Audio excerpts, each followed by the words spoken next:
E hoje a gente vai analisar a sinopse longa da primeira temporada da série Eloá, Agente do Mossad. Meu nome é Bea Góes e você está assistindo ao Narratologia.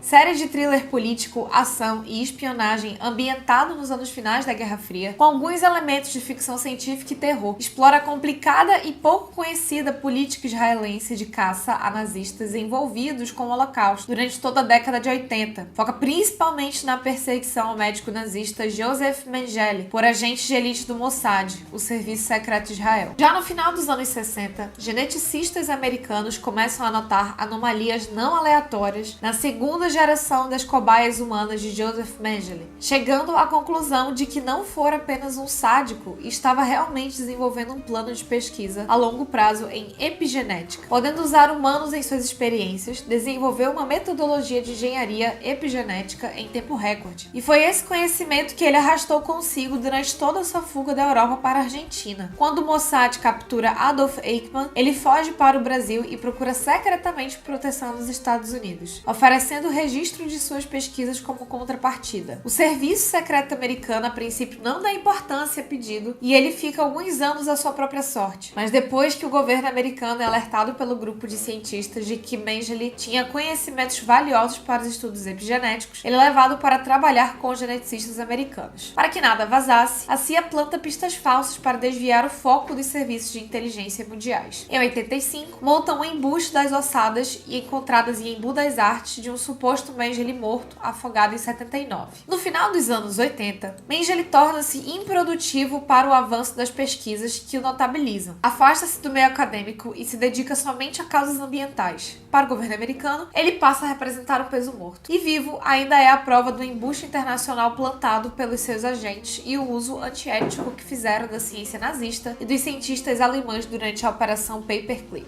Então, a CIA decide matá-lo e enterrar todo esse caso embaraçoso de vez. Não fariam isso em solo pátrio, no entanto. Aproveitam seu desejo de participar da Rio 92 e esperam para consumar o plano no Brasil. O objetivo secreto é eliminar o médico nazista sem sujar a mão dos agentes americanos. Sabem que são mínimas as chances de uma investigação séria ser instaurada entre os brasileiros. Adorei a crítica. E preferem não arriscar com a imprensa do próprio país, pois com a identidade de Klaus Patal, identidade dada a ele pelo governo americano quando sua chegada em 1975, Mengele é relativamente famoso nas colunas científicas de seus jornais. Não tanto, claro, como Werner von Braun. Perante esse cenário, o Mossad se vê obrigado a conceber um plano de antecipação à CIA e tirar Mengele do Brasil antes que o matem. Os Estados Unidos temem que a agência israelense exponha esse caso mundialmente. A CIA sabe que, mesmo depois de um fracasso em 89, nunca desistiriam, e também que não fariam o trabalho por eles. Estão cientes de que a morte de Mengele não é uma opção para Israel. Para a causa israelense, ele só interessa vivo. Precisa ser extraditado para Israel, ter sua identidade confirmada indubitavelmente para toda a imprensa internacional e depois levado a julgamento público, mesmo que fizeram com Eichmann. Será uma operação de extração bem conturbada, afinal, é o Brasil. Apesar de o exército ainda estar meio desarticulado depois da ditadura e não terem muito que se preocupar com a política federal brasileira, o contingente será numeroso e obedecerão cegamente a CIA. Por ironia, o Mossad estaria protegendo Mengele dos próprios americanos. A ação se desenvolverá em 3 momentos principais. Em 82, a operação em Berlim, na Alemanha Ocidental, para espionar e estabelecer um grampo telefônico a Rolf Mengele, filho do médico. Em 89, a operação em Madison, nos Estados Unidos, para capturar o geneticista Klaus Patal, que é o Mengele. E em 92, a operação de extração de Klaus Patal da escolta realizada pela Polícia Federal Brasileira e supervisionada pela Agência de Inteligência Americana, CIA. O cenário será o Rio de Janeiro durante a Conferência das Nações Unidas sobre o Meio Ambiente. Eloá, e aí vocês estão vendo entre parênteses os nomes em hebraico, Eloá nasceu em 59, filha de Tifra Shat, uma jovem judia que na puberdade, junto com sua irmã gêmea Prisha, foi submetida a experiências para a indução de gêmeos univitelinos normais e chifópagos. Esses experimentos com epigenética eram conduzidos por Joseph Mengele. Elas foram 2 das poucas cobaias humanas dos campos de concentração alemães que sobreviveram. Libertas por soldados russos, ficariam à mercê da própria sorte ou da eventual adoção por famílias judias desconhecidas. Mas o destino lhes foi favorável e reencontraram seus familiares. Pouco depois, migraram para o Brasil e foram acolhidos por uma comunidade judaica fechada no Rio de Janeiro. Em 69, a família de Eloá se muda para Israel. Ela serve no exército israelense a partir de 75 e depois é recrutada em 76 pelo Mossad. Após um ano de treinamento, entra para a unidade de elite dentro da agência de codinome Gemini e conhecida em hebraico por Tion. Eloá se torna quase uma lenda por seu desempenho em campo. Possui agilidade, resistência e furtividade sem parâmetros humanos. Pode aparecer e desaparecer em vários pontos do quadrante de combate e se recuperar rapidamente de danos corporais. Em operações solos, a agente Eloá assume 8 personalidades com estilos diferentes de ação. Cada alter ego se identifica por uma das primeiras letras do alfabeto hebraico e deixa sempre uma carta de tarô correspondente no local de seus alvos como assinatura. Grávida, Prisha não foi tão afortunada quanto a irmã. Teve uma gestação difícil e morreu no parto. Seu filho, que chamou de Adão, antes de morrer, nasceu com sérias e grotescas deformidades congênitas. O bebê foi adotado pela tia Tifrachat. Com problemas de saúde, Adão sobreviveu graças ao empenho e carinho da mãe e da irmã adotivas. A comunidade também se mobilizou para cuidar e garantir um crescimento saudável, apesar de muitas dificuldades. Adão acompanha sua família adotiva na mudança para Israel. 7 anos depois, sua prima e irmã fraterna usam uma influência recém-adquirida para que fosse admitido e treinado no exército israelense, continuando o treinamento que iniciou com ele na infância.